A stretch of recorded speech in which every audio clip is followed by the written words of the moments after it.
নমস্কার। আধ্যাত্মিক জ্যোতিষবিজ্ঞান অনুষ্ঠানে সকলকে স্বাগত জানাই। মাসিক রাশিফলের এই অনুষ্ঠান আপনারা দেখছেন। জুন মাস আপনাদের কেমন যাবে চলুন আমরা জেনে নিই। প্রথমেই আমি গ্রহের অবস্থান এই মাসে কেমন থাকছে এটা একটু সংক্ষিপ্তভাবে বলে নিয়ে তারপর বিস্তারিতভাবে আপনার রাশি বা লগ্ন অনুসারে পরপর আমি এই আলোচনাটা এগিয়ে নিয়ে যাব। তাই চলুন আমরা শুরু করি। 1 জুন থেকে একদম 30 জুন পর্যন্ত আপনার গ্রহের কি অবস্থান থাকবে। মঙ্গলের অবস্থান দেখা যাচ্ছে জুন মাসেই প্রথম একদম 1 তারিখ থেকেই নিজের ঘর অর্থাৎ মেষ রাশির ঘরে থাকছে। রাহু থাকছে মীন রাশির ঘরে, কন্যা রাশির ঘরে কেতু থাকছে। বৃহস্পতি, রবি, শুক্র এবং বুধ থাকছে বৃষ রাশির ঘরে সপ্তাহের প্রথমেই দেখা যাচ্ছে।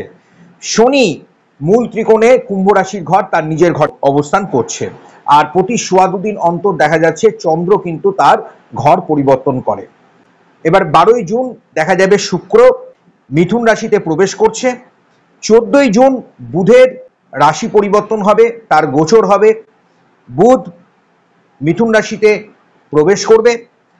15ই জুন রবিও কিন্তু মিথুন রাশিতে অর্থাৎ মিথুন রাশির ঘরে কিন্তু প্রবেশ করছে।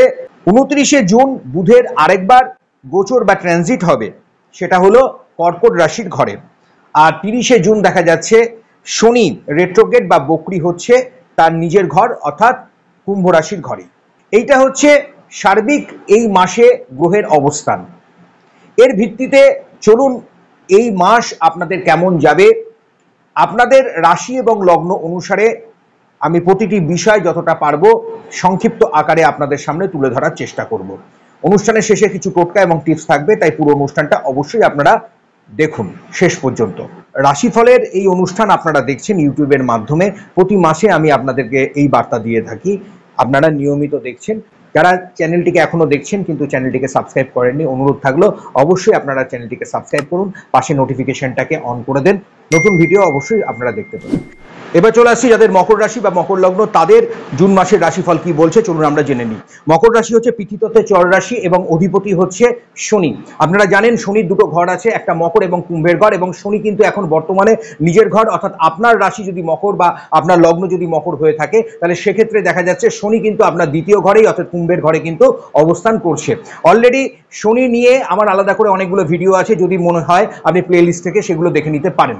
এবার চলে আসছি স্বাস্থ্যের জায়গা আপনার কেমন থাকবে।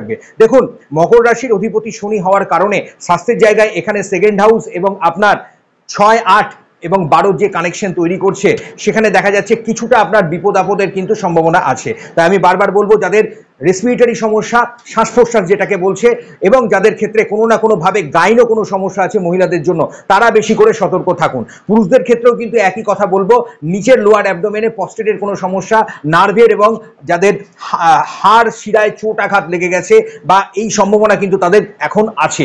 তাই একটু হাঁটা চলা করা, উপর নিচ করা, যে কোনো যানবাহনের জায়গা থেকে আপনারা একটু সাবধানতা অবলম্বন করুন, নাহলে কোনো না কোনো কারণে এই জায়গায় একটু চোট আঘাত লেগে যাওয়া, রক্তপাত, এগুলো সমস্যা কিন্তু বৃদ্ধি পেতে পারে। পরিবার পরিজনের জন্য আমি একটা কথা বলবো, একটু সজাগ থাকুন। 7.5 যে ফেজটা চলছে 2025-এর মার্চ থেকে সেটা চলে যাচ্ছে, তার আগে পর্যন্ত সময়টা কিন্তু আপনাকে সাবধানেই থাকতে হবে। প্রতি মাসের রাশিফলের দিকে লক্ষ্য রাখুন, আমি প্রতি মাসে সেই বিষয়েও কিন্তু আপনাদেরকে আপডেট কিন্তু দিতে থাকবো।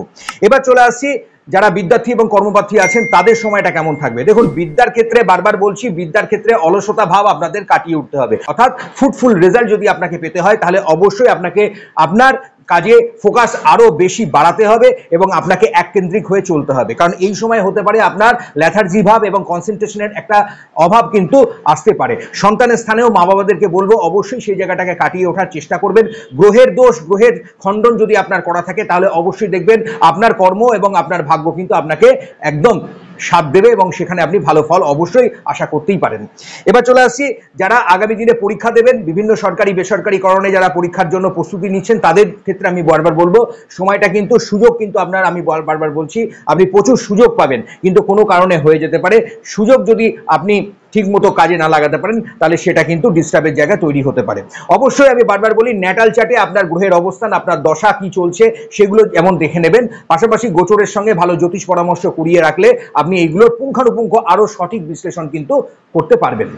যারা আগামী দিনে অস্থায়ীভাবে আছেন কিন্তু স্থায়ীকরণের চিন্তা ভাবনা করছেন, তাদের ক্ষেত্রেও কিন্তু কোনো না কোনো কাজের পরিবর্তন বা সেই কাজ থেকেই কিন্তু ভালো একটা বার্তা আপনারা আশা করতে পারেন। বদলি হওয়া, স্থানান্তর হওয়া, পদমর্যাদা এবং কর্মের জায়গায় আপনাদের নতুন একটা প্রভাব, একটা ভালো দিক কিন্তু তৈরি হতে চলেছে। কিছু ক্ষেত্রে কর্মের পরিবর্তনও কিন্তু আসার সম্ভাবনা আছে। যারা বাইরে যাবেন এতদিন ধরে ভাবছিলেন কিন্তু কোনো কারণে বাইরে যাওয়া হচ্ছিল না, এবার তাদের ক্ষেত্রেও কিন্তু বাইরের একটা ভালো দিক তৈরি হচ্ছে। কারণ বারবার বলছি, বাইরে যাওয়ার জন্য যে যোগ বা সংযোগগুলো থাকা দরকার সেটা যতক্ষণ না আপনার হচ্ছে ততক্ষণ কিন্তু আপনি সেখানে ভালো ফল কিন্তু পাবেন না। এবার কিন্তু সেই যোগাযোগ কিন্তু আপনার আসতে চলেছে। সেখানেও কিন্তু আমি বারবার বলবো, জুন মাসের দ্বিতীয় সপ্তাহের পর থেকে সময়টা আপনার জন্য অবশ্যই খুবই ভালো। এবার চলে আসি আপনার পরিবার এবং দাম্পত্য দিক কেমন থাকবে। দেখুন, পরিবার পরিজনের সঙ্গে আপনার রিলেশনশিপ মাঝারি টাইপের থাকবে, মাঝে মধ্যে ছোটখাটো বনিবনা হবে, তবে সেটাকে আপনি আশা করব কাটিয়ে উঠতে সক্ষম হবেন। খুব একটা বড় রকমের কোনো সমস্যা বা ডিস্টারবেন্স নেই। তবে একটা কথা বলি, ল্যান্ড এবং প্রপার্টি সংক্রান্ত বিষয়ে আপনাকে একটু বেশি সজাগ থাকতে হবে। সেখানে কোনো আইনি জটিলতা বা কোনো একটা ঝামেলায় কিন্তু আপনি পড়ে যেতে পারেন। সেখানে অবশ্যই কিন্তু আপনাকে দেখে বুঝে এই জায়গাটাকে সতর্কভাবে আপনাকে হ্যান্ডেল করতে হবে।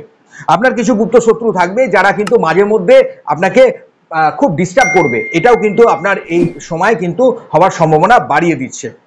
পরিবারের ক্ষেত্রে আরো একটা বিষয় বারবার বলছি, পরিবারে যাদের স্বাস্থ্য নিয়ে চিন্তা চলছে, যারা এজেড আছে না, তাদের দিকে একটু বেশি নজর রাখুন। হঠাৎ করে হতে পারে কোনো কারণে পরিবারের একটা অসুস্থতার কারণ হতে পারে, সেখানে শারীরিক জায়গার একটা সমস্যাও হতে পারে এবং কিছু ক্ষেত্রে দুঃখজনক দুর্ভাগ্যজনক সমস্যাও কিন্তু আসার সম্ভাবনা থাকছে। কোনো না কোনো কারণে আইনি সমস্যায় আছেন, তাদের জন্য বলবো এই মাসটা আপনাকে তাড়াহুড়ো না করলেই ভালো হয়। এই মাসে একটু ধীরস্থিরভাবে চলুন, কারণ এই মাসে কিছু ব্যয় হয়ে যেতে পারে, কিছু সিদ্ধান্তের আপনার রদবদলও কিন্তু ঘটতে পারে। কারণ 30 তারিখে জুন মাসে দেখা যাচ্ছে শনি কিন্তু রেট্রোগেট হচ্ছে, অর্থাৎ বক্রি হচ্ছে। আপনার রাশি বা লগ্নের অধিপতি সেই কিন্তু সেকেন্ড হাউসে, অর্থাৎ যেটা ধনস্থানের জায়গা, কুটুম্ব স্থানের জায়গা, যেটা আমার বাণীর জায়গা, সেখানে কিন্তু সে রেট্রোগেট হচ্ছে।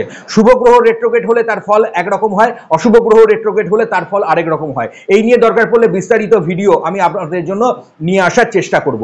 শনিকে আমি সবসময় শুভ বলি এবং শনি কিন্তু সবসময় আমাদের কর্মকারক দশম এবং জোডিয়াকের একাদশ ভাবকে দেখে থাকে। তাই সেখানে সেই শনি আপনার সেকেন্ড হাউসের এবং আপনার রাশি বা লগ্নের অধিপতি থাকার কারণে অবশ্যই কুটুম্ব ভাবের জায়গাটাকে কিন্তু শনি কিন্তু বেশি করে দেখবে। তাই বারবার বলবো, 30শে জুন পর্যন্ত কোনো বড় রকমের সিদ্ধান্ত নেবেন না। সেখানে আইনি কোনো কারণে কোনো সমস্যায় আছেন, সেখানে বারবার বলবো একটু ধীরস্থিরভাবে চলুন। প্রয়োজনে আপনি পরামর্শ করতে পারেন, কিন্তু এই পরিবর্তনবাদী জায়গাটা কিন্তু শনি কিন্তু ঘটিয়ে দিতে পারে, সেটা ধীরে ধীরে আপনাকে দেখতে হবে।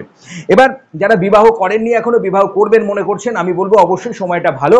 আপনার নতুন যোগাযোগ, নতুন সম্পর্ক, রিলেশনশিপ এগুলো কিন্তু আসবে এবং যারা প্রেম রিলেশনশিপ বা সম্পর্কের মধ্যেও আছেন তাদের ক্ষেত্রেও কিন্তু ভালো বার্তা আগামী দিনে সেখানে বিবাহের জায়গা থেকেও ভালো আসছে, বা তাদের কন্টিনিউ করা, তাদের সেই জায়গাটাকে ভালো বজায় রাখা, সেটাও কিন্তু আপনি সাপোর্ট আপনার পার্টনারের পেয়ে যাবেন।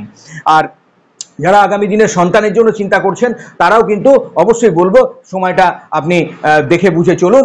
এই মাস আপনার জন্য শুভ বার্তা আসছে। সন্তান সম্ভাব্য যারা আছেন তাদের জন্য একটু শারীরিক দিকে আমি বলবো একটু ক্লেশ, একটু কষ্ট আসতে পারে। সেখানে অবশ্যই আপনার ন্যাটাল চার্টের কি অবস্থান আছে সেটা তো দেখতে হয়। এটা আমি যেহেতু গোচরের কথা বলছি, সকলের তো একরকম হবে না, তবু আমি বলবো একটু সাবধানতা অবলম্বন করবেন। চোট আঘাত লাগতে পারে, উঁচু জায়গা থেকে পড়ে যাওয়া, এগুলোকে একটু ফলো করবেন, এগুলোকে ঠিক রাখুন। সন্তান স্থান আপনার সেক্ষেত্রে অবশ্যই ভালো আছে। আপনারা যারা ইনভেস্টমেন্ট করবেন, কোনো ল্যান্ড প্রপার্টি, জমি বাড়ি কেনা, কোনো গাড়ি বিজনেস করবেন, এই ধরনের বিজনেসের সঙ্গে যারা যুক্ত থাকবেন, বিশেষ করে ব্রোকারি মিডলম্যান হিসেবে যারা শেয়ারে ইনভেস্ট করবেন, ট্রেডিং করবেন, তারা কিন্তু একটু ভালো দিক দেখতে পাবেন, কারণ তাদের একটু লাভের সম্ভাবনা বাড়িয়ে দিচ্ছে। থার্ড হাউসে যেহেতু আপনার রাহু আছে, তৃতীয় এবং ষষ্ঠ এবং দশমে রাহু কিন্তু ভালো ফল দেয়। তৃতীয় রাহু পরাক্রমশীলতা কিন্তু আমাদের বাড়িয়ে দেয়, মনে রাখবেন। তাই সেই দিকে আপনার ন্যাটাল চার্টে যদি গ্রহের অবস্থান ভালো থাকে, তাহলে এখানে গোচর তো আপনার অলরেডি ভালো ফল আপনাকে দিতে চলেছে। আর ষষ্ঠে বৃহস্পতি থাকছে যেহেতু তাই ষষ্ঠে বৃহস্পতি আপনার দ্বাদশের অধিপতি এবং আপনার তৃতীয় পতি ষষ্ঠে অবস্থান করছে, তার ফলে আপনার কিন্তু একটু গুপ্ত শত্রু বাড়তে পারে, একটু নার্ভের এবং হার্টেরও কিন্তু সমস্যা কিন্তু আপনার আসতে পারে, সেদিকে আপনাকে সতর্ক আমি অবশ্যই থাকতে বলছি। যারা বাইরে যাবেন তাদের জন্য সময় কিন্তু খুব অবশ্যই ভালো সময়। আপনার ক্ষেত্রে শুভ সংখ্যা হচ্ছে 6 সংখ্যা এবং 8 সংখ্যা। আপনার ক্ষেত্রে শুভ বর্ণ হচ্ছে নীল এবং কালো রং আপনি ব্যবহার করতে পারবেন। শুক্রবার এবং শনিবারে কোনো দুস্থ গরিব মানুষকে আপনি দান করুন। এমনিতে আপনি প্রতিদিনই কোনো না কোনো সেবার সঙ্গে যুক্ত থাকলে সেটা কিন্তু শনির প্রভাব আপনার ক্ষেত্রে ভালোই হবে। আর মনে রাখবেন, একটি লোহার কড়াইয়ে শনিবার, অন্তত আমি বারবার বলছি, একটি লোহার কড়াইয়ে শনিবার যে কোনো একটি পদ রান্না করে, খাবারের একটা জিনিস রান্না করে অবশ্যই নিজে খান, পরিবারকে খাওয়ান, দেখবেন এখানে শনির প্রভাব আপনার অনেকটাই ভালো থাকবে। আর দক্ষিণ দিকে বাড়ির শুক্র এবং শনিবার যদি পারেন আপনি অবশ্যই একটা মাটির প্রদীপে একটু সর্ষের তেল এবং তাতে একটু কালো তিল দিয়ে দেবেন এবং প্রদীপের মুখটা দক্ষিণ দিকে রেখে দেবেন।